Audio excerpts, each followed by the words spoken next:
Okay, for this video, this is going to be Brock Lesnar at SummerSlam, from worst to best. You can really make the argument that Brock is Mr. SummerSlam. So at the end of the video, I'm going to do a discussion of who I feel really is Mr. SummerSlam. I mean, I think maybe it's Brock. I mean, it's a possibility. I was thinking about doing this last year, but because of the Brock, everything going on with Brock, I just thought it was in poor taste to do it. But I don't think there's a better time to do it. Brock has main evented SummerSlam more than any other, WWE superstar or WWE wrestler, whatever you want to call it. And at the same time, what really put Brock in contention, and I know Bret, Bret's name gets mentioned a lot. And some people have even asked me to, do Bret Hart mixtape from SummerSlam. Bret actually graciously accepted the title, Mr. SummerSlam. There's an article of him accepting the title. I wish this was on YouTube because it would be funny as hell to see Bret actually go into, why he deserves the title of Mr. SummerSlam. Mr. WrestleMania is very well documented. Obviously, Shawn Michaels. I mean, you can make a case that it's Undertaker because of the streak. But yeah, I think the SummerSlam title, I think it's pretty much up for grabs. So there's a couple of names that come up. There's like 5 or 6 names. So I'm really going to try to evaluate it at the end of the video. I'll try to keep it short. But yeah, I think there's a good time to do Brock from worst to best at SummerSlam. What did I want to say too? Obviously, I think Brock is probably going to be, Cena did mention his last match is going to be in December. I'm going to assume that Cena's last match is going to be like on a Saturday night main event. I could be wrong about that, but that's my gut feeling. And then the Brock match, I think it's going to take place at Survivor Series because they got to fill up that, that Padres Stadium in San Diego. So that's probably what's going to happen there. And then, I didn't even realize it until just now. SummerSlam is going to be in Minneapolis 2 nights next year. So, this might be, leading to Brock, having his last match in Minneapolis where he went to college, obviously. So let's get right down to it, man. Let's not waste any more time. I'm going to try to keep this quick. But coming in last, let me see, Brock Lesnar at SummerSlam. I think he's had 12 matches. So at number 12, we got Brock versus Roman Reigns, SummerSlam 2018. I've said this before, man, but, I think around 2018, like I would always order the network around this time, like for WrestleMania or SummerSlam, but they never really kept me engaged. Like it wasn't until like the pandemic where I stayed subscribed to the network. But yeah, 2018, it was rough, man. I think, a lot of people were optimistic that SummerSlam was definitely going to hit that year. I just don't think it did.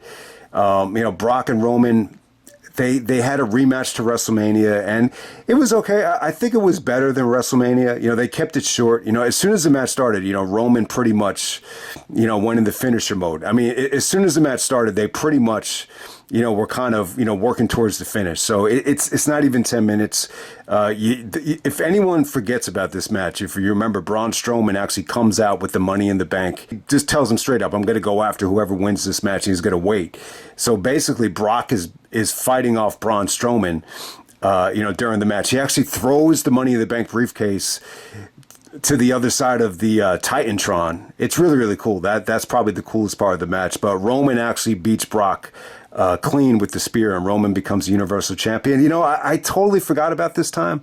So this must have been around the time where Roman got sick, and then maybe he had to vacate the championship. I was always under the impression, that Brock stayed champion at least until, the Seth Rollins match where he lost to Seth. So yeah, my memory's not that good around this time. But bottom line is, Brock puts over Roman here, which is what I think he wanted to do at WrestleMania, and I think they clearly knew it was the wrong call. That really wasn't the wrong call. The problem was, I just don't think nobody really wanted to see the match. But this was okay. I would still say it's the worst Brock Lesnar match at SummerSlam. There's really not a lot of interesting things to say about it. It was short though. It was quick. It didn't really get a chance to drag the way the WrestleMania 34 match did. Next up, we have Brock Lesnar taking on Randy Orton. This is from SummerSlam 2016. Yeah, I mean, kind of forgettable. It's still solid. I think around this time, Brock was really trying to juggle, fighting for the UFC and wrestling at the same time. And You could tell it was definitely affecting him. You know, the match quality definitely suffered at WrestleMania against Moxley, and then SummerSlam against Randy. I mean, this is very similar to Angle and Michaels, where they're just kind of putting a dream match together out of the blue with really not a lot of history other than the OVW stuff. I mean, there was a match in 2002 that Brock had with Randy, and Randy actually told Paul Heyman, "I don't sweat the next big thing."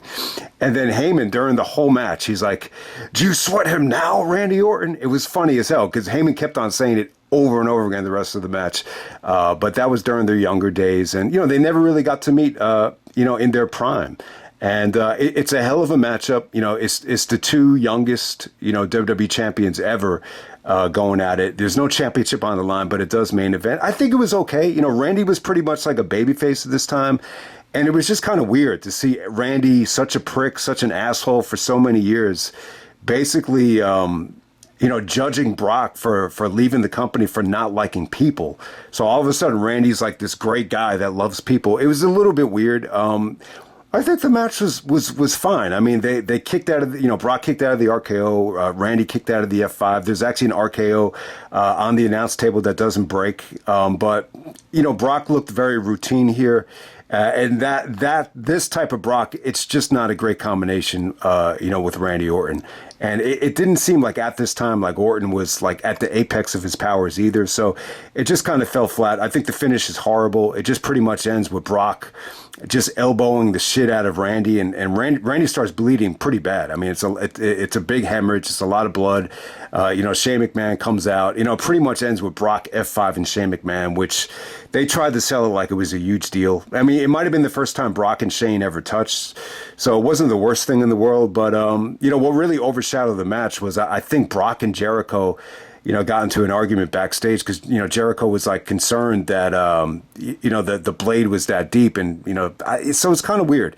And, Jericho and Brock is a match I always, thought should have happened. But, there's other people, probably Brock included, that, probably didn't want to, do the Jericho thing. Who knows? That's another reason why I think Jericho was severely, underpushed and underrated in WWE. But, you got Brock and Randy Orton, first time ever, only time ever on pay-per-view. If anyone remembers their SmackDown match in the fall of 2002, definitely check it out because of Paul Heyman. But there we go. Definitely a forgettable main event, and that's pretty. Those are pretty much the weak links right there. I think everything else is pretty much great. We got Brock and Seth Rollins. This is from SummerSlam 2019 in Toronto. It's the main event. Seth Rollins actually defeats Brock for the Universal Championship. So Brock actually. He lost to Seth in the opener at WrestleMania. I fucking hated the fact that opened up WrestleMania. That was just lazy Brock wanting to get out of there. That should have been the main event of WrestleMania 35, in my opinion. And so Seth wins in I don't even know what it was. Was it 2 minutes, 5 minutes? And then I think, Brock wins the Money in the Bank. He's using the Money in the Bank briefcase like it's a boombox. And then I think he cashes in on Seth at Extreme Rules after the Becky Lynch tag match. So then they have a rematch here. And this is finally them finally delivering. I mean, I've said this in the SummerSlam 2019 review. It's a great combination. This is the closest thing I think we would have ever gotten to Brock and Shawn Michaels. It's really, really good stuff. They finally delivered. There was a lot of expectations for the Battleground 2015 match, especially coming off of that Triple Threat Classic. I thought that was going to be awesome. And that just had a flat DQ finish. It was all about setting up the Undertaker match. And, the WrestleMania match was just, I know a lot of people thought it was exciting because it was shockingly short, but I just didn't get what I wanted from that match. But you finally got to hear it's still not that long of a match, but Seth is able to win this thing. He's able to curb stomp the shit out of Brock. And it was just good. I thought they had good chemistry. And, the backstory is that, that Brock, Seth finally earned Brock's respect, after the match, and they had a couple beers together. So it's a pretty good story. It's pretty cool. And, it just shows you how long it took, Seth, to really gain Brock's trust. I mean, we're talking about 4 to 5 years of just working together, and Brock finally put Seth over. It's a good main event. It's definitely the match of the night from SummerSlam 2019. But at the same time, with this particular match, it didn't feel like the company was hot. Brock definitely had a lot of like bad heat because of the laziness and the monotony of him just, treating the company like he's above the company. And then I just think Seth kind of lost a little bit of momentum, around this time. All right, next up we have Brock Lesnar taking on Triple H. This is from SummerSlam 2012. Oh, yeah, it's Brock's return to SummerSlam. And it's really, really interesting, man. Brock, for him to be labeled Mr. SummerSlam, it's fascinating because he missed SummerSlam from 2004 to 2011. He missed pretty much every single SummerSlam that would have been his prime, and he's still, pretty much in contention to be Mr. SummerSlam. So it's a pretty damn cool story. The Brock Triple H match, to me, it was huge. I mean, look, I'm not going to say that these are the two MVPs of the Ruthless Aggression era or they're the two best champions. I still think Kurt Angle, I would still say that Kurt Angle and Jericho, probably more valuable than Brock and Triple H, during the brand extension era, Ruthless Aggression era, whatever you want to call it. But, Brock and Triple H was a huge match. I think when you look at the brand extension, the initial stage, they were championing the most. They were Triple H was the face of Raw, Brock was the face of SmackDown, and we finally got to see it at SummerSlam. I think people forget about this. I think people just remember their WrestleMania match. The matches were not that well received, whether it's this match, whether it's WrestleMania, whether it's Extreme Rules, the end of the trilogy in a steel cage match. I don't think their matches really clicked with people. I was a little bit more higher on their work than most people. I just thought the ring psychology was good. Triple H working over the stomach with the diverticulitis, health issue. I thought that was great, and I just thought some of Brock's work over Triple H's arm on the Kimura, especially everything with Shawn Michaels, leading up to it, with breaking Shawn's arm. I thought it was pretty damn good. And so Triple H actually puts over, Brock Lesnar. Brock had to go over here because a lot of people thought that they fucked up by having Cena go over Brock at Extreme Rules. So, and really, like, this is like Brock's first win, since I guess 2004. So it was a long time coming, but it felt like a huge match. I think most people are going to hold, crowd reaction, against this match. And plus, even after the match was over, they tried to set up a big, standing ovation for Triple H, and it kind of fell flat. There was a lot of people chanting, "You tapped out." So I don't think Triple H got the reaction that he wanted. But hey, man, I still think it was a big time matchup.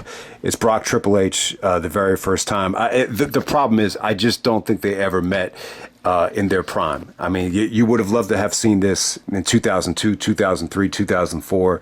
And, they definitely probably would have built to this, for WrestleMania 22 or 23, have Brock stayed with the company.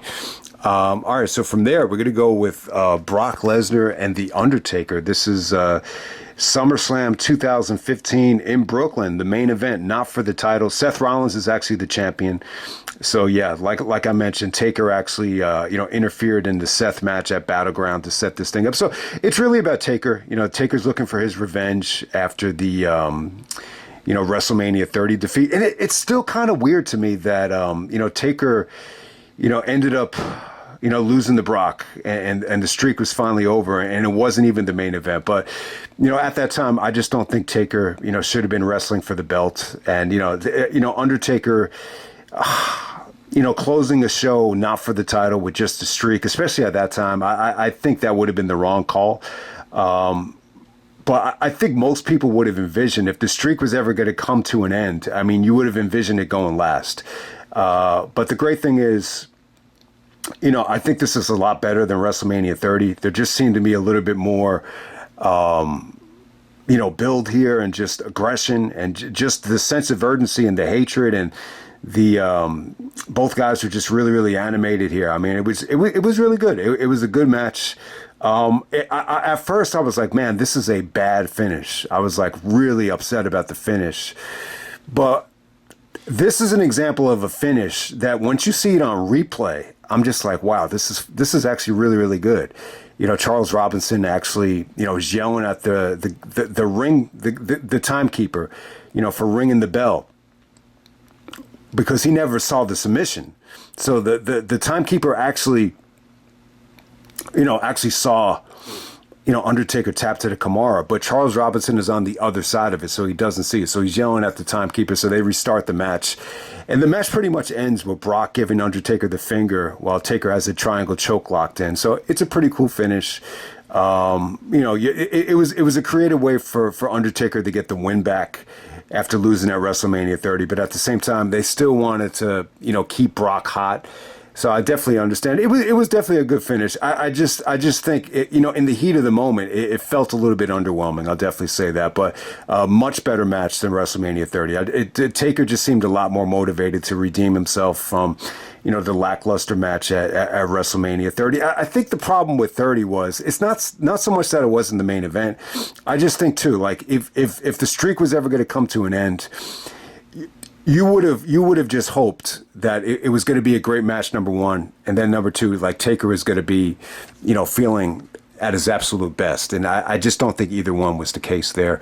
All right, next up we got Brock taking on Samoa Joe, Roman Reigns, and Braun Strowman for the Universal Championship at SummerSlam 2017. I gotta say, really entertaining stuff. I think the booking was good here. It felt like around this time Brock's gimmick was that he would always phone it in. I think Booker T even said on commentary, Brock didn't phone it in tonight. So I mean, he went through a war here. I think Strowman was the MVP though. Strowman. I've never seen Brock manhandled the way Strowman was manhandled, and it was awesome though, man. It was well paced, it was well booked. I thought everybody got a chance to shine. Just exciting action. You have four behemoths here, just tossing each other around. Roman, they booed the shit. They booed the shit out of Roman more than anybody. Roman got the most heat. Brock got a lot of heat as well because the fans were a little bit fed up with Brock at the time, and.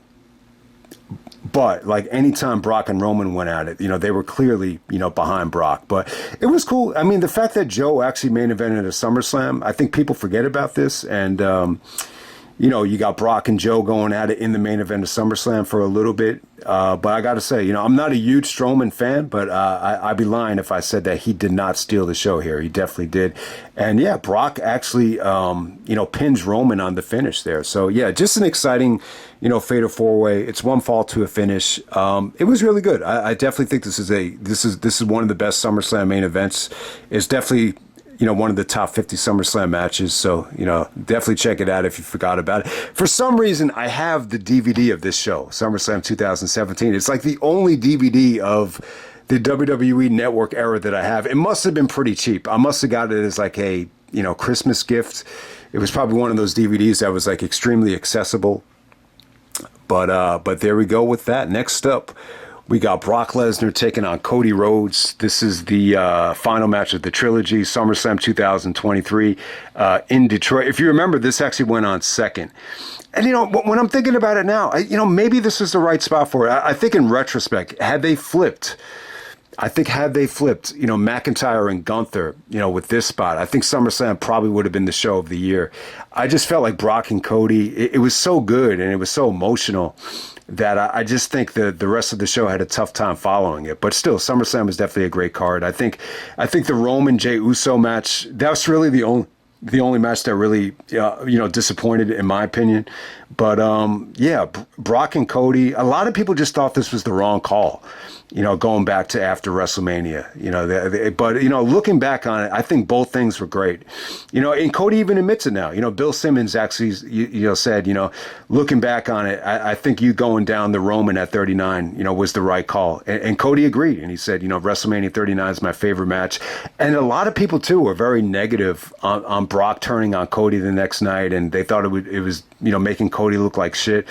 But ultimately, I think this whole trilogy with Brock and him triumphing over Brock in this SummerSlam match, I think it was huge. I think it really gave Cody, great momentum heading into WrestleMania 40, which definitely was the right time, for the feel-good story. So I'm glad that they did it this way. I think, Brock, I think he was good here. I definitely think it's a good match. Cody really had to fight for it, and what really stands out about this one is the code of honor. And if you remember when they were going to tag up together, Brock was actually faking and being phony that he was Cody's friend. But at the time, I don't think Cody really earned Brock's respect. But at this point, after the victory here, he had finally earned it, and just the way Cody sold it.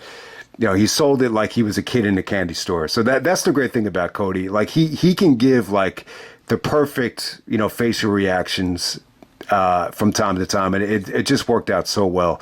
And I mean, it really did feel like a kid, defeating his idol.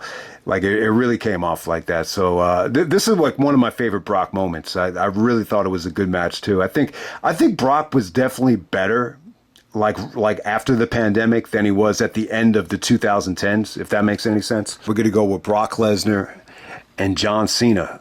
So if you remember, Daniel Bryan actually, has to go get neck surgery. So he has to vacate, the two titles, the Undisputed Championship. So Cena actually wins the titles at Money in the Bank, but it's not the Money in the Bank. It's the two championships. So we got Cena versus Brock this time in 2014. I guess the rematch to Extreme Rules 2012. So in many ways, I think this is the third, at least the third pay-per-view match between Cena and Brock. Awesome stuff. I'm a lot higher on this match than most people. I think they made Brock look like $1 million. Brock just showed a lot of charisma here. I mean, they made him look, vicious. They made him look unbeatable. He was engaged. He was great on the mic too. He was like, I'm going to leave Cena in, blood, vomit, and urine. And it really, really caught on. There's even someone in the crowd that had the exact same promo phrase that Lesnar is using. And it definitely came off great. And, to me, like, Cena only has like two moves in the match. He hits an FU, and then he's able to transition the STFU, when Brock makes a mistake. But, both times, though, it felt huge. It felt like the momentum was turning. So, but hey, the important thing is Brock wins the championship in dominating fashion. It's unique. It's a memorable main event. There's not that many memorable main events, during the WWE Network era. I mean, this is the first one though. The sense of urgency to really get the network off the ground. It felt like this was the most important show for that, and they did it with a bang here. I mean, say what you want about Brock hijacking the title, but I think in this case here, especially coming off of the streak, it was the right call. So I got Brock and Cena, SummerSlam 2014. I would say this though, even though some people are a little bit polarized on the match not delivering, I mean, it's a little bit boring in some parts because Brock is so dominant. But let me say this, in terms of Brock and Cena, ever meeting in their absolute prime, this felt like it was it to me. Because Backlash 2003, I think Cena was a little bit too green. Extreme Rules 2012, that match is awesome. It's probably the best Cena and Brock match, but still, I think Brock is still trying to work his way back in the rhythm. I think Cena is actually better in 2014 than 2012. I just think he's like that much better at this time. So there we go, SummerSlam 2014. We got Brock and Roman. This is from SummerSlam 2022, last man standing match. So when this match was first announced, I was like, fuck, you got to be kidding me. Brock and Roman again? I was like, you didn't even want to see it. But there was a couple of things that happened. They made it a last man standing match. The first time SummerSlam was ever going to be in July. And I was like, holy shit, this would have been like a dream come true as a kid. To have SummerSlam with still like a lot of the summer ahead of you. You don't have to worry about, getting ready for school. I always hated SummerSlam right before school. I felt like I could never enjoy it, like especially as a kid.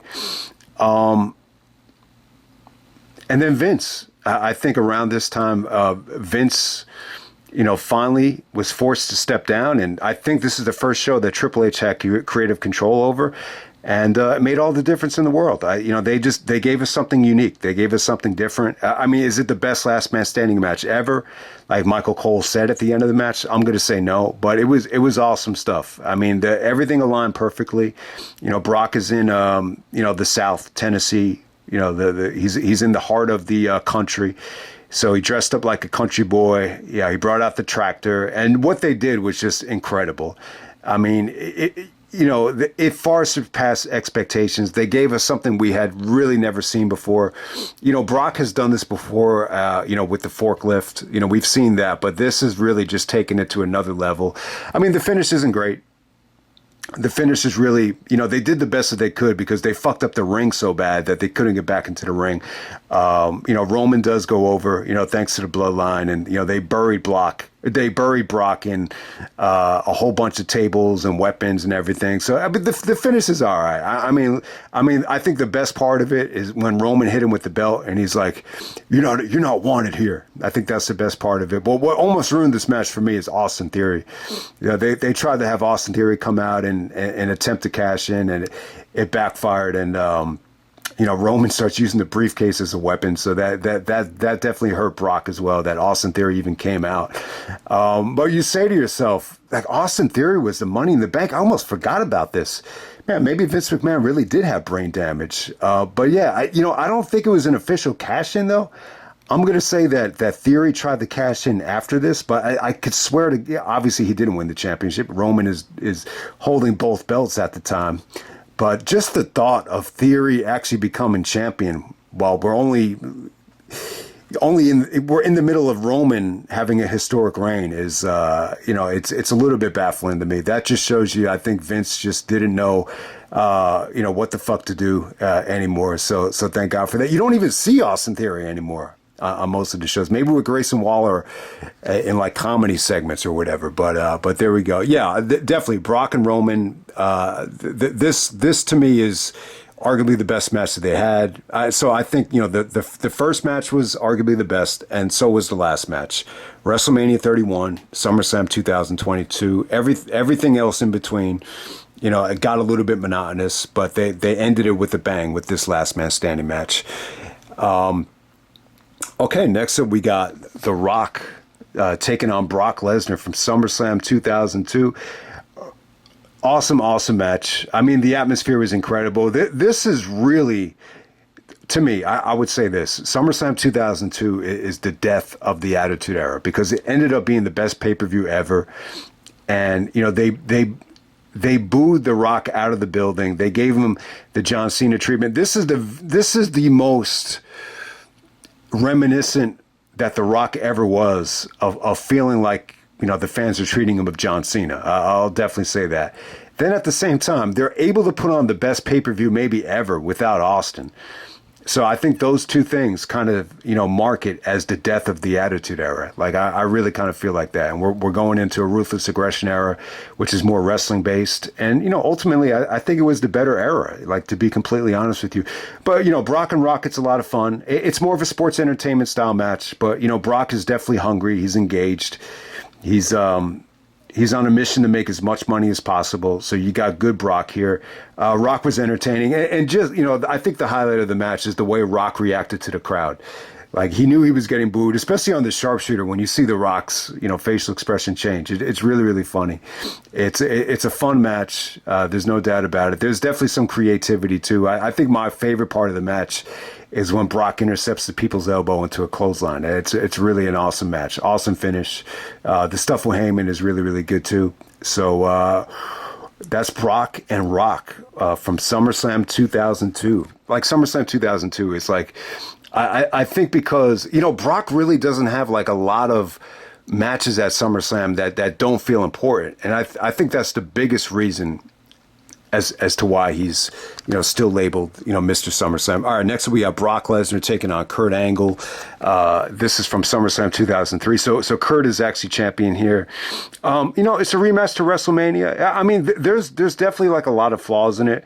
I could definitely say with 100% confidence that it's not as good as WrestleMania 19, but they don't have the burden of going last. So I think the match is good. I definitely think, it was an unpredictable match. I don't think anybody in the world expected Brock to tap out. And, I mean, look, they did some great things out there. There's a lot of competitiveness going on in the ring. I think the highlight of the match is just the way Brock was selling.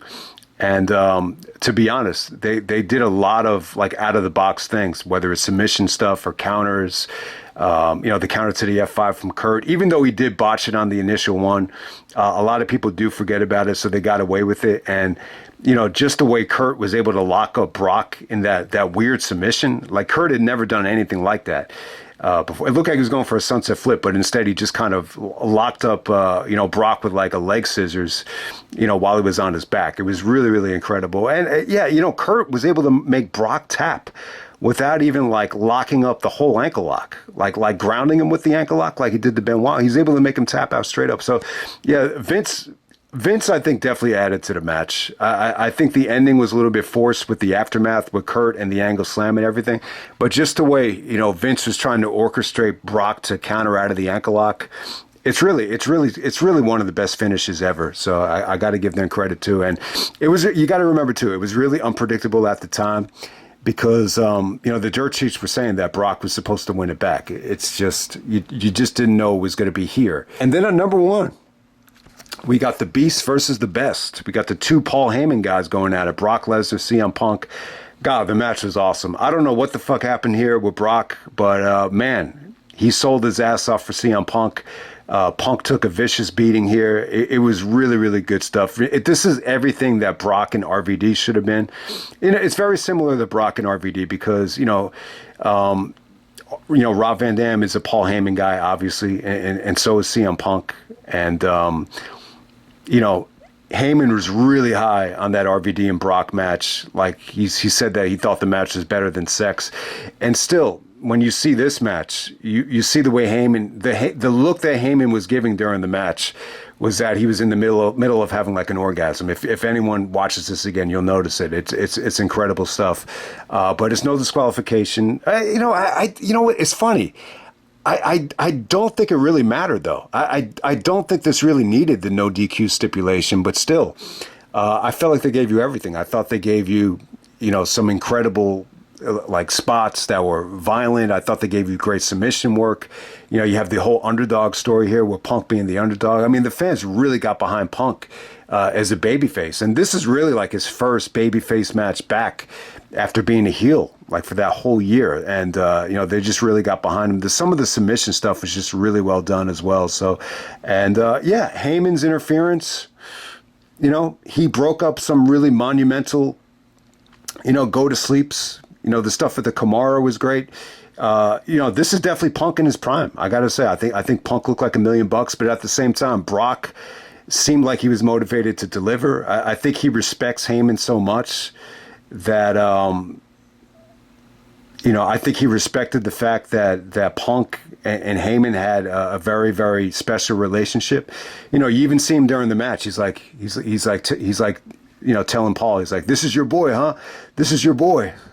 So it's kind of funny. You would think Brock would only say that, like if Heyman chose Punk, but he didn't. Heyman actually turned on Punk and stayed with Brock. He's like, "You're not the best in the world because you can't beat Brock Lesnar." So, I mean, it was great stuff. The match, I think it gave you everything you want. Some people think this is the greatest SummerSlam match of all time, which covers a lot of ground. I wouldn't go that far. I don't even know if it's the best match on that show. I think WWE just ranked it at number 4 on their best SummerSlam matches uploads. So I'm very happy about that. I'm happy about that. I think at the time it was the match I wanted to see at WrestleMania, or I don't know. I just wanted to see it somewhere. And I mean, it was definitely awesome. I think the only negative you could say about this is I think Punk was a little bit agitated that he had to do the job. But you got to keep in mind, Brock, I think he just lost to Triple H at WrestleMania. So, Brock really couldn't afford to lose this thing. But at the same time, Punk felt like he really needed the win.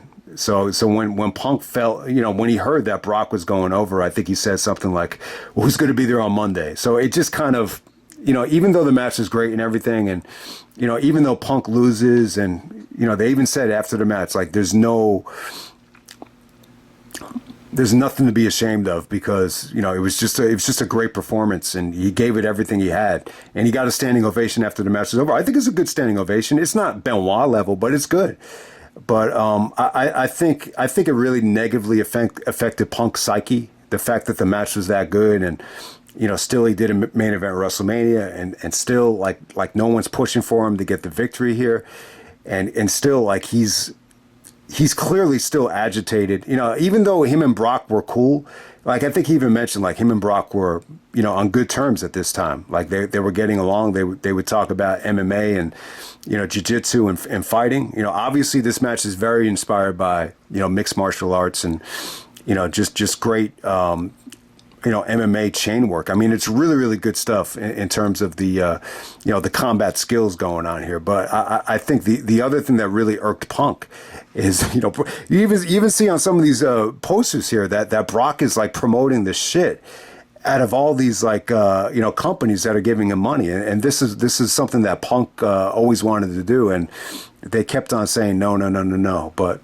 I think at this time Brock had definitely earned that right, with what he did in the UFC. So that's how we'll kind of argue that. But I try to look past Punk being a greedy son of a bitch at certain times, but I understand it. He wanted to be compensated for being the best in the world. But it's an incredible match, and yeah, I don't think it's the best SummerSlam match, only because I just think that covers a lot of ground. I mean, there's so much stuff I like better than this, but I would still put it in the top 10. And I think this is the toughest SummerSlam to say what was match of the night. It's such an incredible double main event, even though it's not technically a double main event. It's such an incredible 2-match show that it's tough to pick one. But yeah, I still think it's definitely Brock's best match of SummerSlam, no doubt about it. And it's probably Punk's as well, so they should be very proud of it. It's an awesome match. I was in awe watching this again. It's an incredible matchup, it puts SummerSlam 2013 as easily one of the best SummerSlams ever. Final part of the video. This is going to be the Mr. SummerSlam discussion. So when you Google the Mr. SummerSlam, these are some of the posters that pop up. All right, there's one poster here. We got Bret in the middle. And then we got Randy Orton and Brock to the left of Bret. And then we got Cena and Triple H to the right of Bret Hart. So that's one poster. Let me find another poster here. I'll put all these in the background so you can see them. We have another poster with Bret, Brock, and Shawn on top. And then we have Taker, Seth freaking Rollins, and then Edge as the Mr. SummerSlam. So we have 6 contenders right there. All right, so we have another one here. We get 4. We got Randy Orton and Undertaker on top, and then we have Bret Hart and Triple H on the bottom. Who is Mr. SummerSlam? I don't know. And then we have another poster here with Bret Hart posing with the SummerSlam logo in the background. I guess that was around the time when he was crowned Mr. SummerSlam. I'm not sure by who or what publication, but there was a publication that crowned Bret Mr. SummerSlam, which he graciously accepted. And then there's another poster here with Randy Orton, John Cena, Edge in the middle, believe it or not, Undertaker, and Triple H. Wow, that's missing Bret and Brock. Wow, that's kind of crazy. All right, so let's go through it. So let me give you some quick thoughts.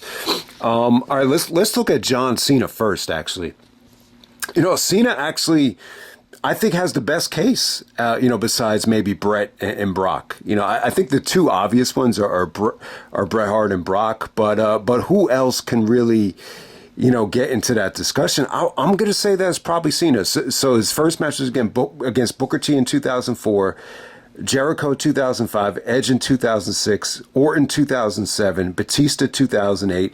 I think that's a strong start. I really do. I think the only weak link there is the Booker T match, which was just short. It wasn't bad. It was just short.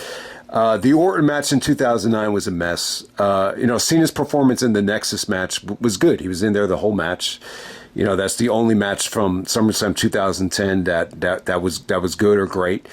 He main evented against Punk in 2011, which is also great. He takes on Punk and Big Show in 2012. That's also a really, really good triple threat. Main events with Daniel Bryan in 2013, which is one of the best SummerSlam matches ever. Steals the show with Brock in 2014, which is a great main event. Has the match of the night with Seth in 2015, has the match of the night with AJ in 2016. So that's pretty good. And then, the Baron Corbin match is a weak link from 2017, the opener. That's the first time I felt like Cena just didn't get much of a reaction. Main events against Roman in 2021, which was good. Probably the second best match on that show. And then has the match of the weekend with Cody in 2025. So that is a really, really strong list right there. I think it's really strong. I would say that's great. There's really not a lot to bitch about there. So look at that Cena list and let me know what you think about it. Okay, Randy Orton. I don't think Randy Orton has a great track record at SummerSlam. I think his name comes up because of him beating Benoit and becoming the youngest champion ever. I really think that's the only reason why. His performance in the Elimination Chamber in 2003 was pretty forgettable. The Benoit match is a classic. The match against Taker in 2005, it's okay. It's not great. The match against Hogan in 2006, it's really nothing special. He has a strong main event against Cena in 2007. The match against Cena in 2009 is definitely a mess, but it's not bad. I mean, it could have been great. The Sheamus match in 2010 is forgettable. The match against Christian in 2011 was great. He steals the title from Daniel Bryan in 2013. That's not much of a match, though. The match with Roman in 2014 is good. I don't remember the Sheamus match from 2015. The match against Brock, it's one of the weak links of Brock's resume at SummerSlam. Don't remember the match against Rusev. I think that's a squash. The Kofi match was not good. The match against Drew, really, really good. So the match with Drew was good. Then he's in a couple of tag matches. He's with the RK Bro, taking on AJ and Omos from 2021, which I don't remember that well. And then he takes on Drew and Logan in 2025, which was okay. But yeah, I don't the Orton stuff. I think it's pretty good. It's pretty damn good. But there's too many matches in the middle of the 2010s that are just pretty forgettable. I got to say that. So, yeah, I would say that the Cena catalog is much stronger than Orton. All right, so we're going to look at Edge. So Edge actually takes on Mark Merrow and Jacqueline while teaming up with Sable in '98. Then he steals the show at TLC 2000. So the TLC 2000, that's Edge's best case, is that he's involved in that, and when you combine it with his singles matches, it puts him in contention. I think the match against Lance Storm is a great opener in 2001. The match against Eddie in 2002 is good as hell. The match against Jericho and Batista at 2004 in Toronto, where he gets booed out of the building as a babyface, is, really memorable. It's really fun. The Matt Hardy match in 2005, it's an essential part of the build, but it's not like a great match though. The Cena match in 2006 was good. It was the match of the night. And really the only thing about SummerSlam 2006 that I thought saved the show, he steals the show again with Undertaker in 2008, one of the best Hell in a Cells. And then his big return, he has a great match against Seth where he steals the show at SummerSlam 2021. So it's a good list for Edge. I just think he missed a lot of SummerSlams, because of the neck surgery and the Achilles injury. And then he missed a whole decade of SummerSlam. So I can't put him at the top of the list, but I'll give Edge credit because he stole the show at SummerSlam 2000. He stole the show at SummerSlam 2006, 2008, and 2021. So he stole the show 4 times at SummerSlam. So let's go to Seth Rollins. He has a lumberjack match against Dean Ambrose in 2014, which was okay. Steals the show against Cena in 2015. The match against Balor, it was hurt by injury. The match against Cesaro and Sheamus from 2017, it was actually really good. It's probably, besides the main event, it's probably the only other thing worth watching from 2017 that's great. So give him credit there. The match against Dolph Ziggler in 2018, excuse me, was pretty damn good as well. Obviously, he had the great match against Brock in 2019. So give him credit there. So 2 SummerSlams in a row, 2018, actually 2017, 2018, 2019. You could really argue that Seth stole the show, and 2015 as well. So yeah, it's a pretty damn good resume.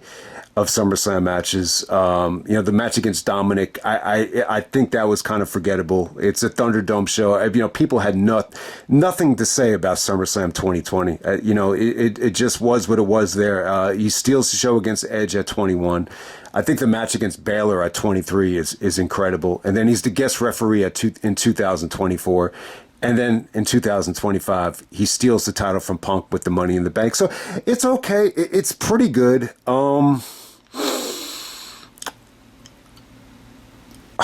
I think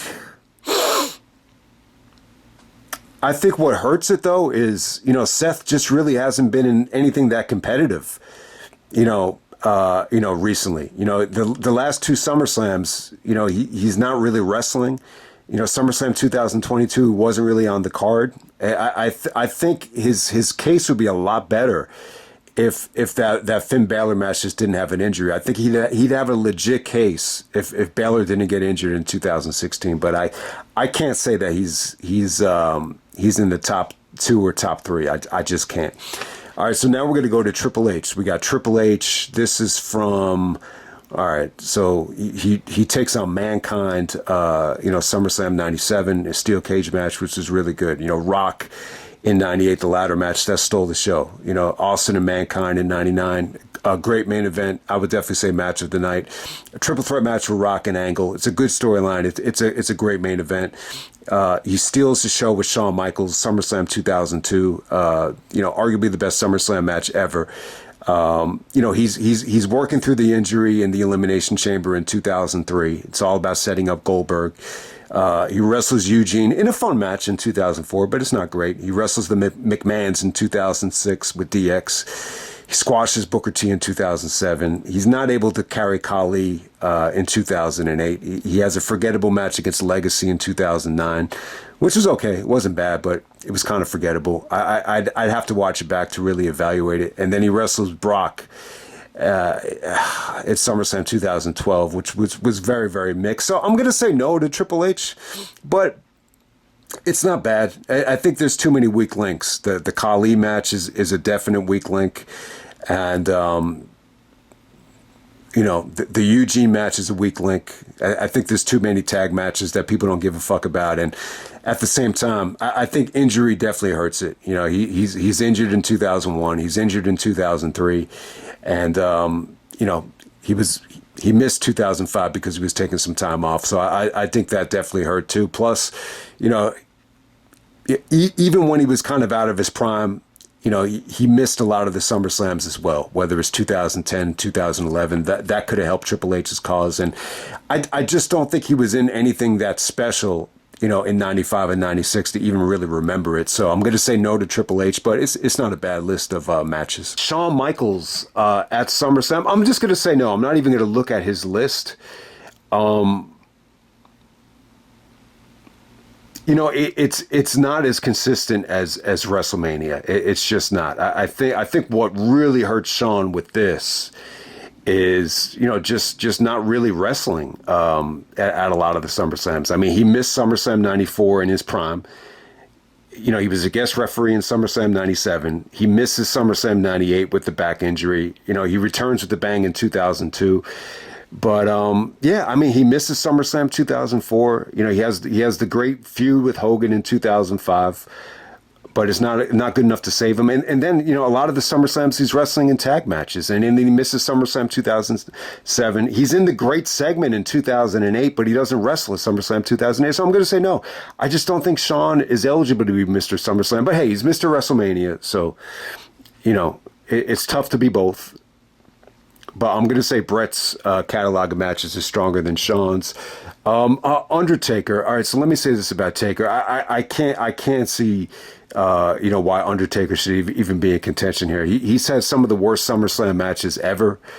I just think he has, and the proof is in the pudding. I think the match with Kane in 2000 is like the worst match on that show. I think he had the worst match at SummerSlam 2001 in the cage match against DDP and Canyon. The match with Test is probably the weak link of SummerSlam 2002. The fans were doing the wave out of boredom in the JBL match. The match against Randy in 2005 wasn't one of the better matches from that show. And I just think Taker's missed a lot of SummerSlams. I think the strongest case for Taker is, the match against Edge in 2008, the Hell in a Cell match. I think that's really good. But a lot of the SummerSlams, it's like he just kind of showed up as like, a return, like in 2010 or 2009. And then he even missed a lot of the SummerSlams. I don't even know. I think maybe SummerSlam 2015, that was like the last time Taker was really, billed as an important part, to actually sell that show. I think it's really one of the last times Taker was actually used, properly at a SummerSlam. But I think the strongest case for Taker, though, is when you look at the run of, the Mankind, the Boiler Room Brawl in 96, and then the main event with Bret in 97, the main event with Austin in 98, the tag match with Big Show in 99. I think the late 90s it's a pretty solid run of SummerSlams for Taker, but even when they put him in the main event against the fake Undertaker, I definitely think that's a weak link, and so I'm not very high on naming Undertaker Mr. SummerSlam. I think you'd have a better case of naming Taker Mr. WrestleMania.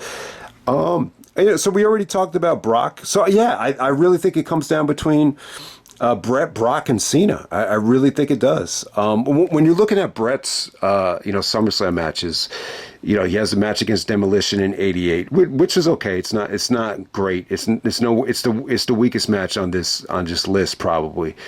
And then he steals the show in tag matches with the Hart Foundation. So he steals the show against the Brainbusters in '89. He steals the show against Demolition 2 out of 3 falls in 1990. He steals the show against Mr. Perfect in '91. He steals the show against British Bulldog in '92. I think he wrestles Jerry the King Lawler in '93, which was still one of the better things of that night. But it's definitely a weak link. He steals the show with Owen in the cage in '94. I think he wrestles Kane as Dr. Isaac Yankem in '95, which I don't remember that well. I think it's pretty forgettable. He misses SummerSlam '96, so that's key. I think the '95 and '96 spots for Bret really opened the door up for Brock to run away with this title. I just feel like that. And then in '97. He steals the show against Undertaker, which is a great main event, obviously, which has become a WWE classic with the special guest referee and everything like that. So that's pretty much it. So, look, Bret, as a singles wrestler, stole the show. SummerSlam 91, 92, 94, and 97. But I think what Brock has on Bret is actually, believe it or not, it's longevity. It's just consistently wrestling in the main event, SummerSlam after SummerSlam, after he came back to the company. It really did feel like, the company really invested a lot in Brock, at WrestleMania and even more so at SummerSlam. It's like Brock was like the big attraction, the main event SummerSlam every single year from like 2012 to 2022 almost, and still I think even these big Brock returns at SummerSlam, whether it's 2021 or even 2025 like we just saw, I think that really helps out Brock as well. But it's really, really difficult. I think what hurts Brock is just missing all those SummerSlams in his prime, but, they kind of found a way to kind of, market him as the big attraction for SummerSlam, when he did come back to the company. So it definitely does save it. But you can make the case, though, that for Bret, Bret really made SummerSlam what it was. I think because, their early SummerSlams is so important and vital to the company and launching the company. And I think Bret's, match of the nights at SummerSlam are far superior to Brock. So I would actually say this. I would go with, from a historical standpoint and just in the ring, I would say that Bret's, best matches are better than Brock's best matches. So I would definitely put Bret at number one. I will probably put Cena at number two because I just think Cena's catalog is so strong. I think when you look at Cena at SummerSlam, from Jericho in '05 all the way up until AJ Styles in 2016, that is a fucking incredible run. I mean, the only weak link on that run is the Orton match in 2009. And even that wasn't Cena's fault. That was just botched, because of the booking. So, yeah, I would definitely say the top three is Bret, Cena, and Brock. I think you could I really think you could flip a coin between all of them. But I'm going to go with this. I'm going to go with Bret at number one. I'm going to go with Cena at number two. And then Brock at number three. But it's tough to rank them in that order. Who would be the fourth wheel in that? It's tough, man. I don't know. I probably would have to go with Triple H at number four. Man, that's tough. That really is tough. But yeah, man, that's pretty much it. That's Brock Lesnar at SummerSlam and the Mr. SummerSlam discussion. Hope everybody enjoyed the video. Let me know who you think is Mr. SummerSlam. It's funny, no one even mentions Mr. Royal Rumble or Mr. Survivor Series, but Mr. WrestleMania. That's well documented, but it seems like besides WrestleMania, there definitely is a Mr. SummerSlam discussion, which Bret Hart has graciously accepted. So I'll end it right there, and I'm out.